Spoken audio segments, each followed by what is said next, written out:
Bonjour les amis. On est vraiment ravis de vous retrouver pour ce nouveau live. Alors toutes les deux aujourd'hui, Ouais. Voilà, parce que Marie-Christine vit un moment pour elle. Elle est partie une semaine revivre une nouvelle retraite de silence. C'est quelque chose qui lui réussit beaucoup. Voilà. Et puis nous, pendant ce temps-là, on parle beaucoup. Ouais, voilà, exactement, c'est ça, exactement. Et du coup, on est vraiment dans plein de cogitations en ce moment. Et à chaque fois qu'on discute, il y a des trucs de dingue qui émergent. D'où cette phrase que vous avez peut-être trouvée un peu bizarre ou curieuse. Florence, c'est venu au détour d'une conversation. Je sais plus. Je crois que je te racontais une expérience. Exactement. Dans mon vécu, etc. Et la phrase est venue parce que je vais quand même pas faire ce que j'ai envie de faire. Ouais. Et en plus, dit comme elle l'avait dit, c'est intéressant parce que c'est une phrase qui a une problématique à l'intérieur qui peut être vue de plein de côtés différents. Oui, et c'est ce qu'on va aborder. Ouais. Voilà. Et d'ailleurs, on s'est dit qu'on allait en faire un bouquin. Ouais. Aussi. Donc, voilà. Donc, on ne sait pas combien de temps on va mettre. On ne sait pas, mais on va activer la chose. On va prendre l'engagement devant vous d'écrire un livre. Voilà. Sur ce sujet. Exactement. Qui est très vaste. Hein. Parce que je vais quand même pas faire ce que j'ai envie de faire. Voilà. Ouais, parce que toute ma vie, on m'a dit, non, ce que tu as envie de faire, c'est pas pour toi, quoi. Tu vois. C'est pour les autres, mais c'est pas pour toi. Donc, à un moment donné, on se sabote, en fait. En fait, cette phrase, qu'est-ce qu'elle veut dire vraiment? C'est que souvent, on se tire une balle dans le pied. On a des envies, on a des rêves, on a des projets. On a envie de faire certaines choses, mais en fait, tout notre entourage, finalement, nous minimise ou en fait, ils vont projeter leurs propres croyances qu'eux-mêmes n'y arriveraient pas sur nous. Et du coup, à un moment donné, on se convainc nous-mêmes que je vais quand même pas faire ce que j'ai envie de faire, quoi. Voilà, et puis c'est pas du travail si tu fais ce que tu as envie de faire. Donc, si tu veux pas un peu te mettre à travailler. Oui, c'est ça. Donc, ça rumine dans la tête des gens. Donc, quand même, je vais pas laisser l'autre faire ce qu'il a envie de faire. Et puis, la société elle-même nous formate pour ne pas faire forcément tout ce qu'on a envie de faire. Parce que sinon, ça serait quand même loi, comme on dit. Mais oui, la société, elle crée des lois pour que les gens aient des limites. Pour que tout ce qui vous passe par le cœur, par la tête et par autre chose. Il n'y a pas de question de contrôle. Il n'y a pas une question de contrôle, d'après toi, quelque part, comme si je sais pas, on pouvait essayer de vouloir nous contrôler à travers les médias, ce genre de choses. Moi, parfois, j'ai cette sensation-là que les médias aussi, quand même, nous influencent, nous manipulent grandement. Et les médias sont eux-mêmes manipulés. Par qui, alors? Par les propriétaires de médias, Moi, j'ai fait l'école de journalisme de Marseille. Et déjà à l'époque, c'était il y a 30 ans. Hein.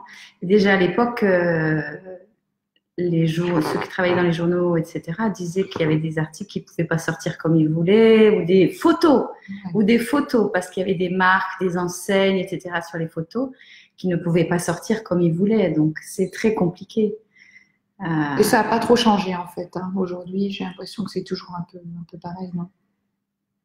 Je sais pas. Internet a changé quand même des choses. Ouais, en termes de genre, en termes de journalistique, je pense que ça a changé. Il y a de tout. On ne sait pas forcément quoi croire, mais il y a des gens quand même qui écrivent des choses avec leur cœur en fait. Exactement. Ouais. Il y a plus de filtre. Mais du coup, il y a plus de filtre dans tous les extrêmes. Donc, il n'y a pas forcément non plus tout le temps Bonjour Boris.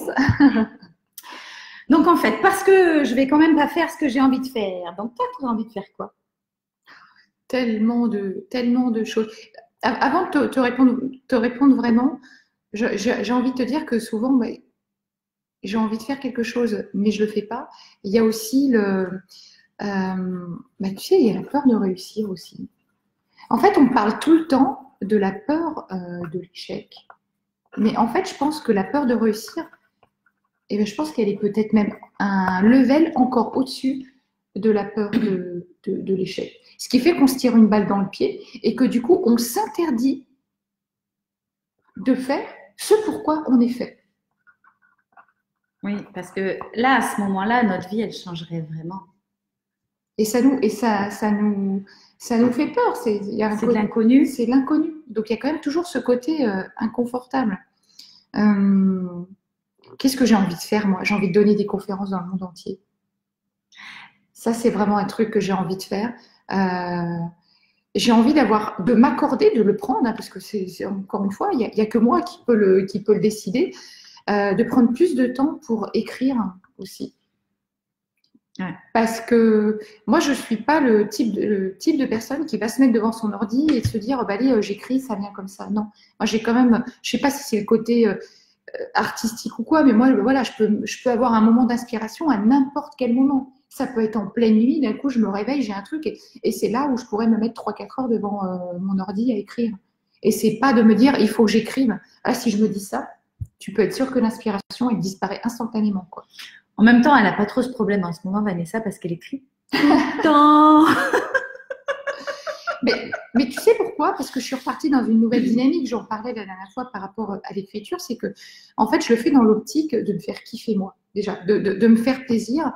Et du coup, ça marche beaucoup plus. Parce qu'à un moment donné, je te disais que quand tu commences un petit peu sur les réseaux sociaux, tu te donnes cette obligation de publier, etc. Du coup, tu le fais, mais tu n'y prends pas de plaisir. Tu te dis, il faut absolument que tous les jours je publie ou que je fasse quelque chose, etc. Et depuis que je me suis détachée de ça, eh ben, je me suis reconnectée vraiment à la notion de plaisir. Et à chaque fois que j'écris, je me régale, je me marre toute seule, quoi. Tu vois. Après, dans le processus de création, justement, quand on se fait le premier pas de faire ce qu'on a envie de faire, c'est comme un peu une roue qui tourne comme ça. Et plus vous tirez la pelote, plus ça vient à vous, etc. Et en fait, c'est le mouvement créatif qu'il est important de maintenir. Donc, en fait, Vanessa, tous les jours, matin, midi, soir, en fait, pour moi, tout est opportunité de créer, de faire quelque chose. Mais comme cette petite vidéo complètement dingue que j'ai postée ce matin, merci Florence, où voilà, où, en fait, l'authenticité, c'est ça aussi. Souvent sur les réseaux sociaux, on cherche à toujours se montrer sous son meilleur jour, à se mettre en valeur, etc. Mais non, la vie, elle n'est pas ça. C'est pas parce que je suis coach que je n'ai pas d'état d'âme. Je suis comme tout le monde. J'ai aussi mes humeurs, etc. Et je trouve que ça m'empêche pas de réussir. Ça m'empêche pas d'être qui je suis, mais parfois il y a des trucs qui m'agacent au plus haut point. Et je trouvais ça marrant de vous le montrer aussi, quoi. Voilà. Et puis de montrer aussi que à travers un truc super chiant, finalement, ça se termine par une énorme crise de rire, quoi. Ouais. Après, un peu de frustration, un peu de tension, un peu de. C'est ça. Mais à un moment donné, on se rend compte, et heureusement, tu étais là, mais on se rend compte du ridicule, en fait, de la situation, quoi. Parce que c'est complètement débile, quoi. Tu vois? Un peu, quand même. Parce qu'après, il y a des attentes, il y a des frustrations, il y a tout ça. Et peut-être qu'il y a ça aussi dans ce qu'on a envie de faire.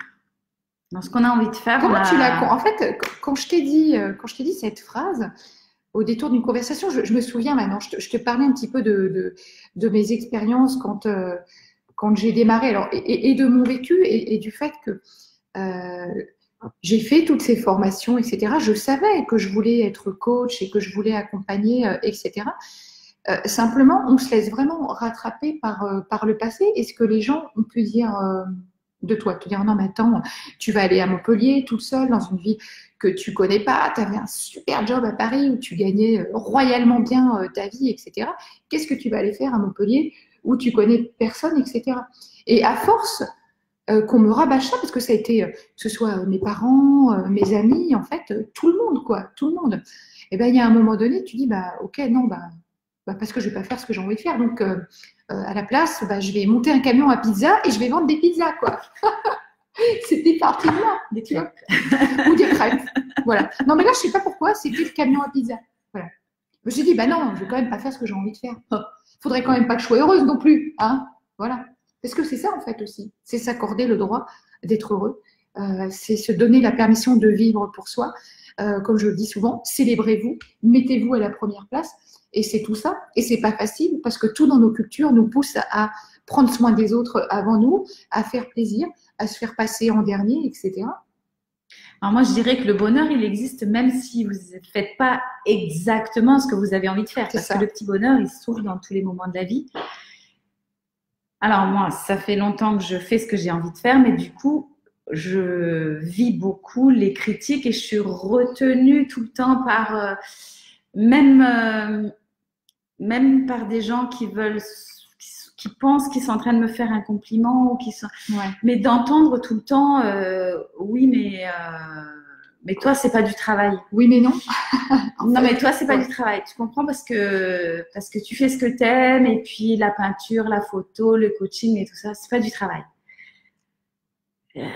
C'est pas du travail, mais c'est un travail de passion, quoi.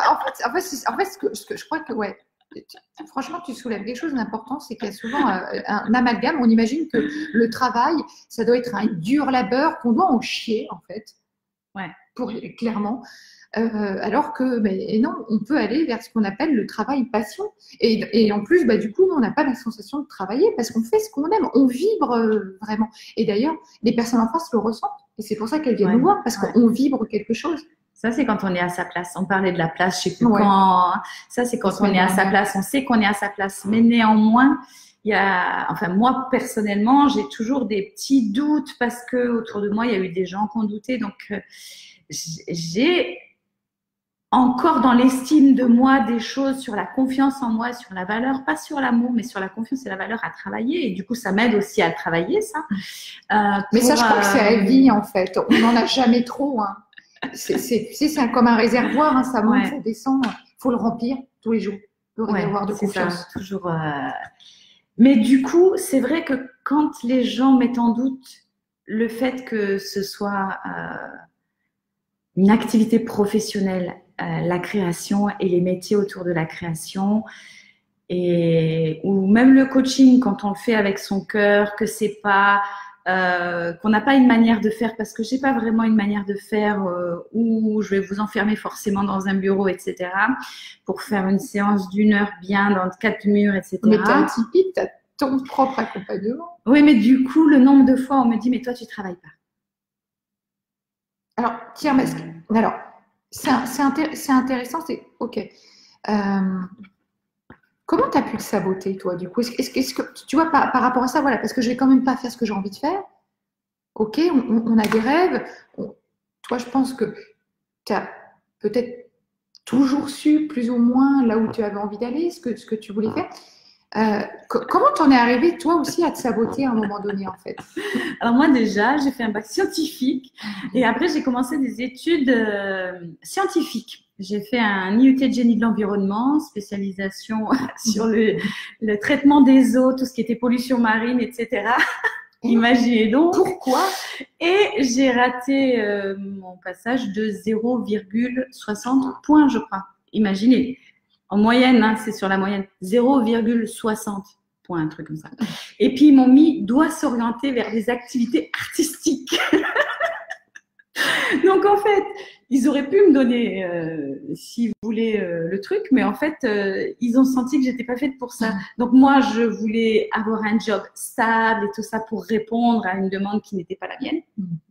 Mais en fait, j'ai été entourée de gens qui éduquaient et qui ont senti que c'était pas ma voie. Alors, elle n'était pas la tienne, mais c'était la voie de qui? Alors, parce que c'est ça, en fait. C'est à un moment donné, pourquoi tu as choisi cette voie-là? Pourquoi tu as fait ce bac et pourquoi tu as choisi cette spécialité-là après? Je pense que c'était pour faire plaisir à qui? Je pense que c'est à ma mère. Ouais. Parce que dans mes parents, c'est peut-être elle qui craint le plus pour moi. On va dire, craindre. Moi, je suis du Midi, hein, donc on craint. On craint, ok. Donc, il y a le plus peur pour moi, pour mon futur, Bonjour, etc. Bonjour Emmanuel. Mon père, pas du tout. Il a totalement confiance en moi. Donc, je pense que c'est vraiment pour, dans l'idée d'avoir un travail conforme, où les gens comprennent ce qu'on est en train de faire, peuvent nous mettre une étiquette. Et il y a quoi aussi? Est-ce qu'il y a la crainte aussi de décevoir ta maman, de dire si je ne vais pas dans la voie finalement qu'elle choisit pour moi, quelque part indirectement? Non, ça quoi, je crois pas. Ok, je crois pas. Mais ça peut, hein, ça peut. Ouais, moi je l'ai pas, mais ouais, non, la décevoir. Non, ça je pense pas. Si tu avais fait autre chose à l'époque, quelle aurait été sa réaction d'après toi? En fait, je pense que c'est moi qui me suis mis cette croyance-là. Voilà. C'est toi qui c'est pas. J'ai cru que pour ma mère, c'était mieux, ou pour moi, ou pour la famille. Ou... Tu as Je me suis donné présupposé, un en rôle. fait. C'est toi qui as interprété ça. Oui, je me suis donné un rôle. Il faut que je sois comme ça. Il faut que. Le yaka faut. Et il faut dire aussi que j'étais allée voir mon prof de peinture à l'époque. Et je lui avais dit, j'aimerais bien faire des études artistiques. Mais comme j'avais des moyennes, type mention très bien, etc., en tout ce qui était scientifique, il m'a dit, t'es bonne à l'école, fais des études en fait. C'était lui-même en tant que peintre, qui était un peintre installé en Provence, etc., assez connu, qui savait que ces métiers-là n'étaient pas des métiers faciles sur l'aspect matériel, financier, etc. Donc, qui m'a conseillé ça. Et je regrette pas parce qu'en fait, j'ai appris plein de choses et puis ça m'a permis. Ça a servi finalement.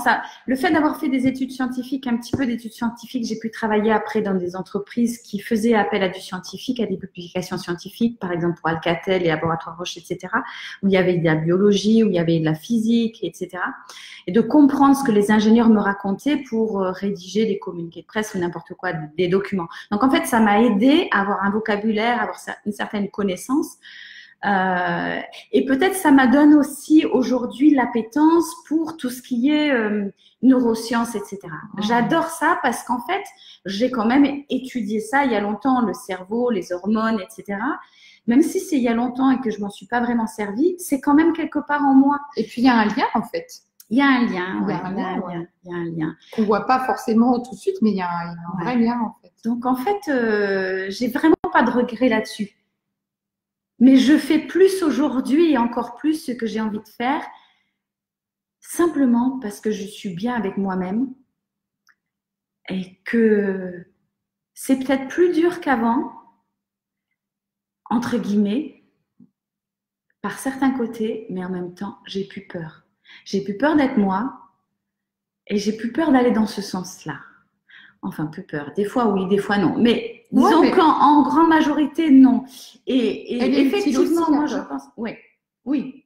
Et je pense que ce qui, effectivement, me retient le plus, c'est finalement la peur de la réussite et les plafonds de verre sur cette réussite-là. Moi, je fais vraiment partie des gens, je pense que c'est pas la peur de l'échec. D'abord, j'y pense pas forcément. Mais c'est vraiment la peur de réussite et tous les plafonds de verre que je peux me mettre là-dessus. Parce que t'imagines que ça pourrait t'emmener où en fait? C'est ça le truc, tu vois? Ouais. Ben, alors déjà, moi je suis dans une famille où les femmes du côté de ma mère ne travaillaient pas dans des postes à responsabilité, ne créaient pas leurs entreprises, n'ont pas repris les entreprises familiales, etc. Donc je suis, je pense, la première génération, pas à travailler parce que ma mère travaille, mais à travailler dans des métiers entrepreneur, business ou autre. Moi, je ne le fais pas du côté business, mais j'imagine que j'ai des cousines ou des petites cousines, etc. Où je parle des femmes là, parce que les hommes, il n'y a pas de problème, mais qui ont des métiers comme ça. Mais dans ma famille à moi, finalement, je dépasse ma grand-mère qui ne travaillait pas, mon arrière-grand-mère qui ne travaillait pas, etc. Enfin, je prends une place de femme qui est différente. Donc, il y a déjà tout ce truc-là, mais je suis plus en paix avec moi-même et en fait, je vais faire ce que j'ai envie de faire, mais peut-être aussi ce que des générations de femmes avant moi, dans ma lignée, avaient envie de faire, mais n'ont jamais pu faire. Donc, c'est s'autoriser, en fait, et c'est ça le plus difficile, c'est s'autoriser à être qui l'on est, à faire ce qu'on a vraiment envie de faire nous. Et c'est là où c'est compliqué, c'est sans se soucier finalement du regard de l'autre. On en revient du regard de l'autre, de nos parents, de la société, de nos amis. C'est faire le choix de suivre son propre chemin, et même si ça ne plaît pas en fait. Ouais, c'est pas simple. Hein, non, je vous accorde que notre sujet est très vaste et que cette problématique, elle n'est pas simple, même quand on travaille beaucoup sur soi. Vraiment. Hein, c'est d'en avoir conscience en tout cas, parce que bien sûr, même nous, hein, on les vit tous, hein, ces mécanismes. Et c'est vraiment de l'auto-sabotage en fait. C'est nous-mêmes qui nous tirons une balle dans le pied. Ouais. C'est qu'on a à la fois envie de réussir et en même temps, ça nous fait peur. Hein, mais peut-être qu'on a peur d'être dépassé à un moment donné par cette réussite aussi, de ne pas savoir comment la gérer aussi, Moi, je pense que émotionnellement. j'avais aussi besoin d'être cachée.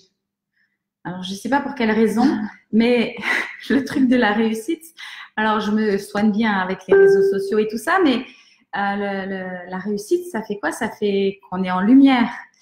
Et à un moment donné, c'est un médecin, je ne me rappelle plus le nom, qui m'a dit, mais Florence, quand est-ce que tu te mets à écrire? Parce qu'au départ, j'écrivais quand j'étais petite et puis je voulais être à 7 ans, 8 ans, j'ai demandé une machine à écrire pour Noël et j'ai eu ma machine à écrire, l'ancienne et tout. Excellent. Parce que mes parents, quand même, ils avaient conscience que ils me transmettaient ça aussi, mais que moi, j'avais envie des métiers artistiques, etc.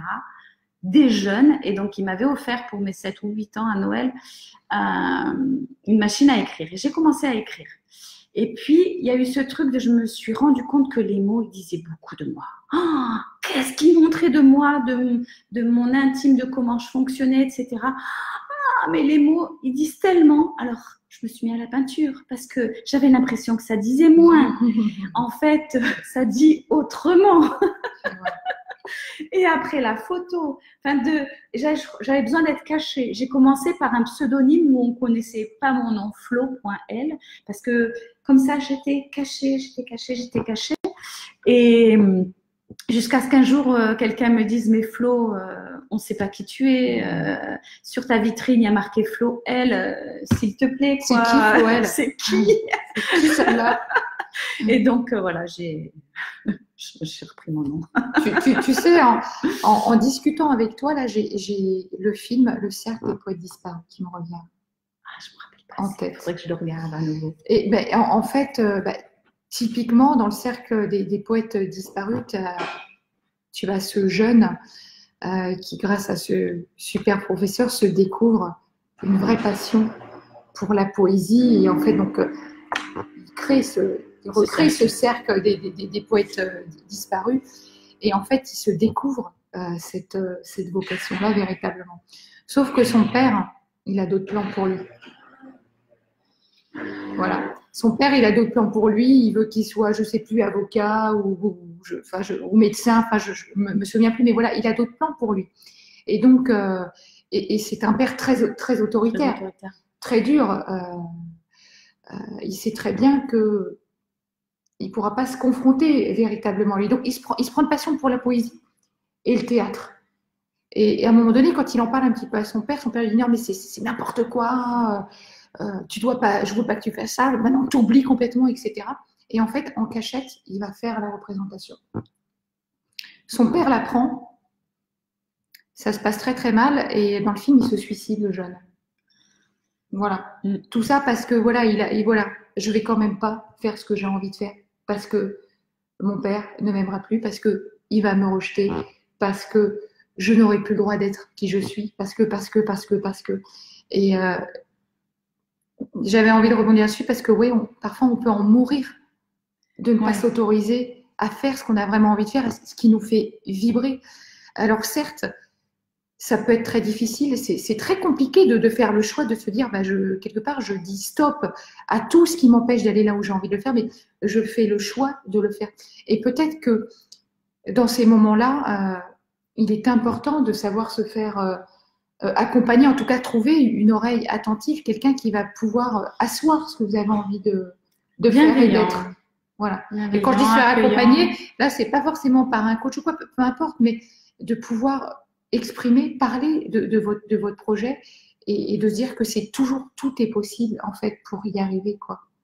Et que c'est tellement triste d'en arriver à des circonstances comme ça. Mais néanmoins, que ce soit quelqu'un d'extérieur et qui peut vous donner confiance en même temps. C'est-à-dire, moi j'ai eu le cas pour la musique.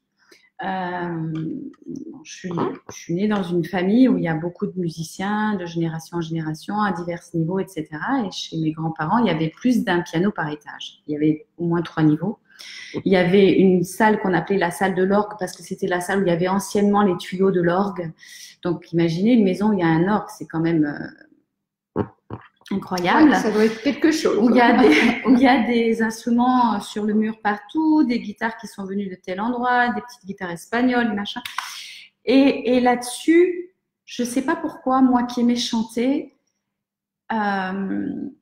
je me mets à croire quelque chose que me disent mes sœurs pour me taquiner ou pour m'embêter ou parce qu'elles en ont marre que j'aime tant la musique ou les arts ou j'en sais rien. Et j'aime chanter comme on chante la musique un peu classique, etc. Et elle chante très bien. Je veux dire qu'elle a une voix de dingue. Et du coup, j'entends, pendant ma jeunesse, j'entends « Ah, c'est moche, tu chantes mal et tout ça ». Mais parce qu'elles n'aiment pas ce type forcément de voix lyrique à l'époque. Et puis, on est ado, et puis on se taquine, on se chamaille, etc. Il y a un peu de jalousie aussi, hein, des fois.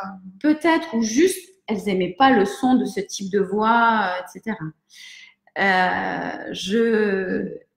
J'avais une voix qui était faite pour la musique baroque, en fait. Donc, je m'inscris au conservatoire à Avignon et la première prof que j'aurais su le concours d'entrée sans problème. Et j'ouvre la porte, imaginez, j'ouvre la porte du premier cours et la prof qui me dit, je ne suis pas encore rentrée dans la salle, je te voulais pas dans ma classe. Donc, sympa ça. Donc moi, d'un seul coup, la confiance en moi sur ma voix qui avait déjà été un peu ébranlée, etc., concours d'entrée ou pas, reçu ou pas, je redescends. Et toute l'année, j'ai été complètement serrée. Donc, quand on serre, c'est pas du tout bon pour chanter. Donc, j'étais comme ça. Il a fallu quelques années. Franchement, j'ai arrêté de chanter au bout de 3 ou 4 ans. Heureusement, j'ai eu la chance de rencontrer une autre prof qui était à Aix-en-Provence, au Conservatoire d'Aix, qui m'a, elle, complètement réouvert ma voix. Néanmoins, après, je suis partie à Paris, j'ai arrêté. Et j'ai recommencé à chanter pareil avec des gens qui venaient d'Amérique latine, où le chant, c'est la joie. Et j'ai fait mon audition. S'il y en a qui sont sur Paris, qui cherchent des cours de chant avec une prof géniale, Sandra Silvio. On le mettra en commentaire. Hein. Qui m'a dit, mais comment tu as su que ta voix était faite pour ça? Parce que j'avais choisi un morceau de Monteverdi très connu pour auditionner avec elle. Et je dis, mais je ne savais pas, mais c'est la musique que j'aime. Et j'étais dans ma passion de musique, j'étais dans ma passion de voix et de type de musique et j'ai recommencé à chanter comme ça. Et le fait d'aller trouver cette personne-là, Sandra, qui elle m'a dit, en fait, m'a redonné confiance en moi, m'a redonné confiance. Et après, j'ai travaillé avec que des Argentins, en fait, qui me dirigeaient, etc. Elle est vénézuélienne. Et les autres gens avec qui je travaillais étaient argentins, etc. Et ce truc-là de naturel, de porter la musique, dans une joie dans la musique et pas dans le travail de la musique. Ça m'a changé complètement l'état d'esprit par rapport à ça. Ça m'a complètement redonné confiance et j'ai pu évoluer sur d'autres types de musique aujourd'hui, où je fais plutôt la musique judéo-espagnole, sur la musique arménienne, etc. Et que j'adore faire. Et là, c'est un pur bonheur. Et je sais que je suis à ma place. Mais le chemin pour arriver à là, finalement, si j'ai moi un message à passer, c'est que le temps n'importe pas. Vous pouvez faire ce que vous avez envie de faire à n'importe quel âge. Tout à fait, et vous pouvez avoir un rêve que vous avez commencé très jeune, parce que finalement, moi, la musique, ça a commencé très jeune. Et tu l'as interrompu et puis tu l'as repris. Je l'ai interrompu plein de fois. Le piano, parce que ma mère, elle voulait pas trop qu'on prenne les cours de piano parce qu'elle avait été battue sur les doigts pendant ses cours de piano. À chaque fois qu'elle faisait une fausse note, tac. Et du coup, pour elle, c'était impensable de donner des cours de musique de piano à ses enfants. Et tout était comme ça. Donc, c'est dans cette espèce de... J'ai grandi dans cette espèce de musique, pas musique. Mais finalement, on fait tous de la musique dans ma famille. Mon frère est musicien professionnel. Famille de musiciens, quoi. Voilà, famille de musicos. Peut-être qu'on aurait pu l'être plus, mais je ne vais pas avoir de regret. C'est comme ça. Mais en tout cas, aujourd'hui, moi, je suis dans l'amour de chanter à fond. Et qu'est-ce que tu as envie de faire aujourd'hui? En chant? Non, en tout. En tout. Quelles sont tes envies aujourd'hui, toi? Alors moi, je sais pas si je veux. J'ai décidé de commencer une nouvelle série de concerts sur justement le nouveau concert qu'on a travaillé pendant plusieurs mois là avec mes 2 comparses. Donc maintenant, c'est la partie commerciale, donc d'aller trouver les salles, etc., qui vont nous mettre sur la scène. Donc il y a cette partie-là de chant. Il y a développer la photo parce que j'ai des nouvelles idées en parallèle avec la peinture. Mais la peinture, j'ai pris la décision en fait de la garder plus pour moi, de faire mes séries, d'arrêter de prendre des commandes pour me recentrer sur ma création à moi, sur ce que tu as envie de faire, sur ce que j'ai envie de faire moi. Voilà, c'est ça. Pleinement. Oui, d'ailleurs, le problématique de la commande est une bonne problématique sur ça. C'est pour ça que je rebondis, parce que tu vois, en fait, voilà, la commande, c'est pas quelque chose que tu as envie de faire spécialement toi. Et en fait, du coup, c'est pas la bonne énergie, puisque c'est l'énergie de la commande. C'est faire pour finalement un gain, mais du coup, le gain, il n'est pas bon, en fait. Tu vois? Alors, je pense que c'est aussi le driver fait plaisir. Oui, oui. Parce que les gens qui me l'ont demandé vraiment, vraiment, vraiment. Une cliente que je connais là dans les commandes que j'ai à faire là, et un client que je connais pas du tout, mais qui m'accordait une confiance. J'espère qu'il m'accorde toujours, parce que le délai pour la réalisation de sa commande est très long. Mais oui, en fait, je me rends compte en faisant ces commandes que dans la peinture, ma voix n'est pas là. Et j'ai un ami qui est peintre qui m'a dit, mais recommence à peindre juste pour dire ce que ton cœur a à dire. Ouais. Et garde tout le reste de ce que tu fais, c'est-à-dire le coaching, la photo, la musique, pour les autres choses, et même la partie business, etc. Mais la peinture, reprends-la comme tu l'as utilisée au départ, juste pour exprimer ce que ton cœur a à dire. Ouais.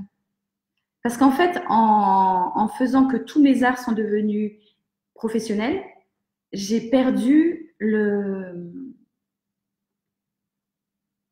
finalement cette intimité et ce respect de moi-même, de cette partie de création qui... Être plus à l'écoute de toi, de ton âme aussi. C'est ça.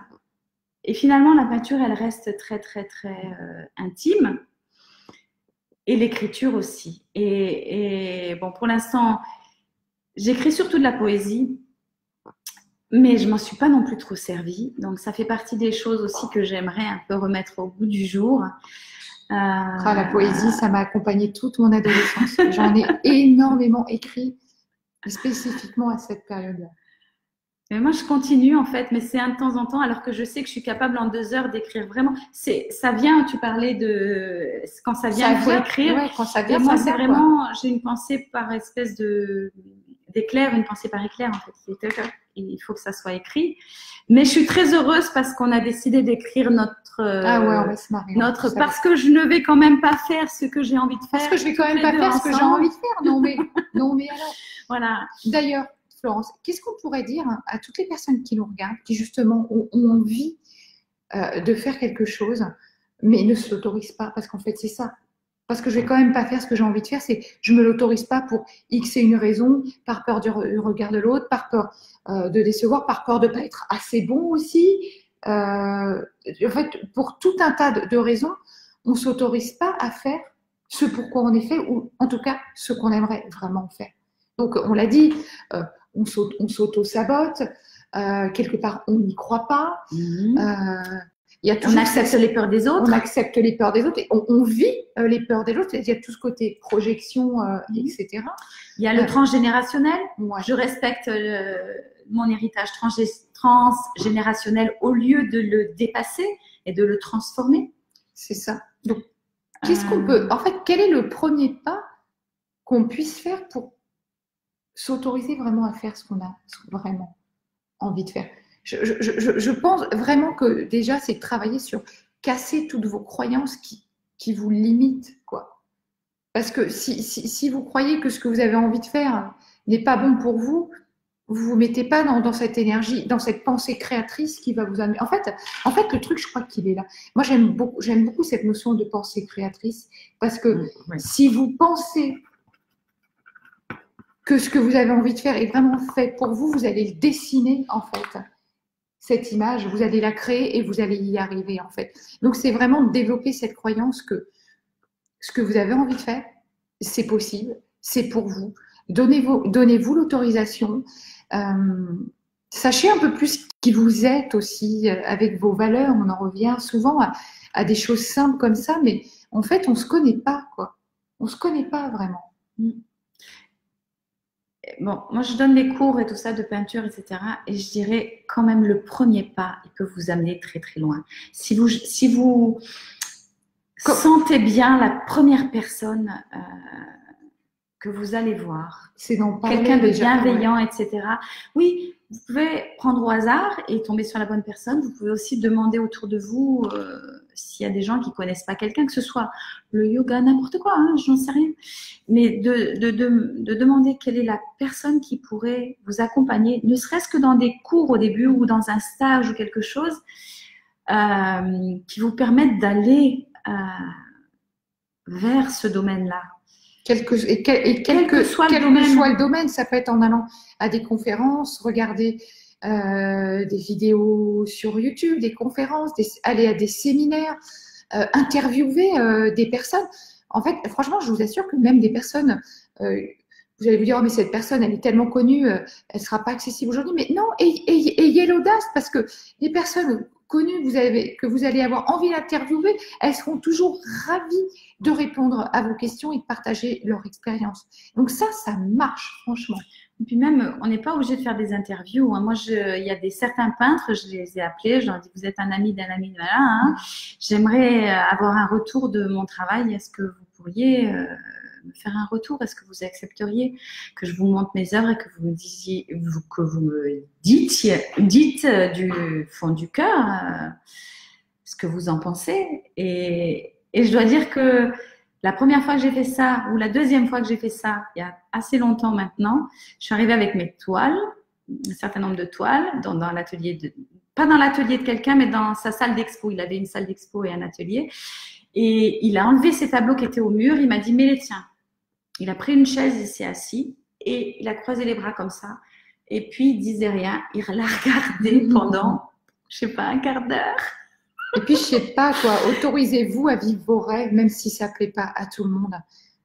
Et parfois, préparer, quoi. Souvent, voilà, c'est aussi souvent la barrière financière qui revient. Le besoin de sécurité, la barrière financière, etc. Mais je vous assure pas aller voir ses rêves. Mais on n'a pas l'obligation d'en faire un métier. Exactement. Ça doit pas. En fait, j'ai envie de dire que tous ces freins-là seront de fausses excuses que vous vous donnez. Véritablement. Parce que si vous avez vraiment envie de faire quelque chose, accordez-vous l'autorisation d'y aller, quoi. Méditation, il y a de tout. Hein. Une nuit dans un observatoire, à regarder les étoiles, vous offrir un saut en parachute, n'importe. Hein, aller sur un bateau, vous dire vous n'avez jamais fait de voile. Là, j'ai le petit copain d'une amie qui me racontait il n'y a pas longtemps qu'il a acheté le bateau, un très grand bateau, un voilier, avant de savoir naviguer. Mais ça. Parce qu'il savait qu'il allait naviguer, il a appris, etc. Donc, c'est ça. C'est, oui. Moi, j'y vois dans l'idée, voilà, parce que je ne vais quand même pas faire ce que j'ai envie de faire, c'est dans l'idée de, en fait, aujourd'hui, on existe, mais on n'y vit pas véritablement. Donc, franchement, le message que j'ai envie de moi de vous faire passer aujourd'hui, c'est, je sais plus qui a dit cette phrase, mais ne te contente pas d'exister, vivez véritablement. Ouais. C'est s'accorder le droit de vivre, tout simplement. Et le temps de ça n'est pas forcément si grand qu'on pense. Mais aussi, il faut apprendre à dire non, parce que j'ai aussi du mal des fois à faire, mais il faut apprendre à dire non. En disant non à certaines choses, vous ouvrez la porte à avoir le temps de faire ce que vous avez envie de faire. Exactement. En fait, c'est s'ouvrir une porte temporelle pour soi. C'est un moment rien qu'avec vous, pour vous, en fait. Exactement. Ouais. Et vous pouvez commencer par des tout petits temps par jour. Quelque chose que vous avez envie de faire, c'est pas forcément tout de suite, je fais 3 heures de ça par jour. Ah oui, c'est pas quelque chose de fou non plus, hein, non. Au contraire. Ça peut être, j'y attribue tant de minutes par jour. Et on dit ce qu'on veut des formations en ligne. Mais pour apprendre certaines choses, si vous êtes passionné par un domaine, les formations courtes, pour les formations courtes ou pour acquérir de la connaissance, pas forcément une pratique, mais de la connaissance. Parfois, il y a des petites formations, des choses comme ça qui sont sympathiques. Après, pas forcément, etc. Mais ou retourner à l'université, ou Il y a plein de choses en fait. Il y a aussi l'Institut de France qui propose des cours gratuits en ligne. Ça, c'est pour les gens qui sont un peu intellectuels et qui sont fanats d'un… Eh bien, regardez sur l'Institut de France. Non, mais il y a plein de trucs gratuits sur Internet aussi. Ouais. Là, c'est vraiment les cours de l'Institut. Ouais. Donc, il y a plein de choses. Moi, je sais que l'Institut de France, il y a des petits bijoux. Il y a des petits bijoux. Mais voilà, il faut fouiller. Il faut fouiller, il faut expérimenter. Et je le répète, vivre. D'ailleurs, c'est un bel objet que de vivre. Et ça fait partie de ce que j'ai décidé de créer en 2020. Je vais en profiter pour en dire deux, trois mots. Et on va conclure là-dessus. Mais ça a été vraiment ma grosse réflexion quand j'ai fait la marche pendant un mois là sur Compostelle, et où pendant toute cette marche, j'avais ce mot qui résonnait tout le temps: vivre sa vie, vivre pour soi, être soi, etc. Et je vous en avais parlé au retour que j'avais pour projet de créer ce séminaire Vivre. Et il est là, ça y est, il va voir le jour. C'est ça y est. En fait, ce séminaire Vivre, il aura 4 volets en fait que vous pouvez suivre de façon individuelle, ou vous pouvez choisir de les faire de façon consécutive, mais il y en aura 4 parce qu'on a décidé d'aller balayer 4 volets qui pour nous sont très très importants. Le premier, c'est l'énergie. Parce que si on n'arrive pas à maintenir un niveau d'énergie suffisant, on retombe très vite. Ouais. La motivation, elle ne tient pas sur le long terme. Donc là, c'est vraiment apprendre à maintenir un haut niveau d'énergie tout le temps. Voilà. Ça, c'était vraiment le premier volet, donc énergie. Ensuite, le deuxième volet, c'est tout ce qui va concerner nos émotions. Et évidemment, on ne peut pas vivre sans émotion. On ne peut pas avoir d'émotion sans vivre. Donc, voilà un volet très important aussi. Suite à ça, il y a vraiment le volet estime. Pareil, estime et confiance, en fait, pour arriver toujours à pareil, on en parlait tout à l'heure. Voilà. Et arriver, pareil, toujours à remplir son niveau au maximum. Parce qu'on sait qu'on traverse des expériences de vie comme ça tout le temps, où ça monte, ça descend. Mais c'est arrivé de vraiment le maintenir, pareil, à un haut niveau, quoi. Pas comme ça. Allez, au moins ici, quoi. Et puis, le dernier niveau, c'est l'expression. Voilà. Mais quelle que soit l'expression, la communication, l'expression artistique. Par le corps, l'expression artistique, l'expression non artistique, mais l'expression de votre être. L'expression de soi. L'expression de soi. Donc, ça passe par la communication, comme l'expression corporelle, scénique, ça peut passer les arts, voilà. Voilà, ça peut passer par… Vous savez pas, donc c'est la première étape déjà, peut-être savoir ce que vous avez envie de faire, quel est votre hobby, par quoi, exactement, par où vous voulez passer pour vous exprimer. Voilà, exactement. Quel est votre moyen d'expression qui vous correspond le plus favori. Voilà. Peut-être que vous le savez pas. C'est l'occasion d'aller découvrir. Exactement. Et donc, le premier séminaire, donc on a appelé ça le séminaire Vivre, les 4 E. On s'est amusé avec puissance ça. 4. Ah ouais, E puissance 4. Exactement. E puissance 4. C'est tout à fait ça. Donc, le premier, alors j'ai plus la date par cœur en tête, mais il aura lieu fin mars de mémoire. Et vous pouvez, ouais, c'est un week-end, c'est sur un samedi, dimanche. Vous pouvez retrouver toutes les informations sur le site unique avec un K-coach.com, et dans la section formation événements, je crois, vous allez retrouver tous les détails. Et particulier aussi. Ça s'adresse à tout le monde en fait. Tout le monde, mais je crois qu'on l'a mis aussi dans la rubrique particulier, parce que ça s'adresse aux individuels. C'est un prix très abordable, vraiment. Oui, le but, c'est que chacun puisse se l'offrir, mais surtout, quand on parle de séminaire, c'est pas, il n'y a pas 100 personnes, il n'y a pas 50 personnes, c'est limité à 15 personnes Pour celui-là. C'est vraiment, enfin, le séminaire Vivre, Ouais. il est vraiment limité à 15 personnes parce que nous, on a envie de travailler véritablement avec vous, de pouvoir vous emmener une vraie transformation. Donc, c'est un séminaire avec des ateliers. Nous, on est toujours très fans des accompagnements corps-esprit. Donc, il y aura de la marche, il y aura de la méditation, il y aura de la pleine présence et des ateliers aussi. Voilà. Divers et variés. Exactement. Et il y a, on dit 15 personnes, mais il y a au minimum 2 coachs par atelier. C'est ça, exactement. Donc, c'est toujours très intimiste parce que les partages avec nous sont super importants, mais les partages qui se créent entre vous sont vraiment toujours très riches aussi. Et ça, j'ai pu voir à quel point c'était dynamique et à quel point ça amenait quelque chose de fou lors des marches sur Compostelle que j'organise aussi également, que ce soit avec Germain Roncari ou Marie-Christine Thomas. Voilà, c'est la puissance comme ça, en fait, de l'immersion du présentiel est pour moi quelque chose d'irremplaçable. Vraiment. Et du mouvement. Et de la pratique, de la mise en mouvement. L'apprentissage par la mise en mouvement. Ouais. Tu sais que moi, c'est comme ça que j'ai appris ma conférence, hein, en allant marcher. On vous remercie en tout cas de nous avoir écoutés, encore une fois. Et puis, on vous dit à jeudi prochain, hein, ouais, pour un nouveau live.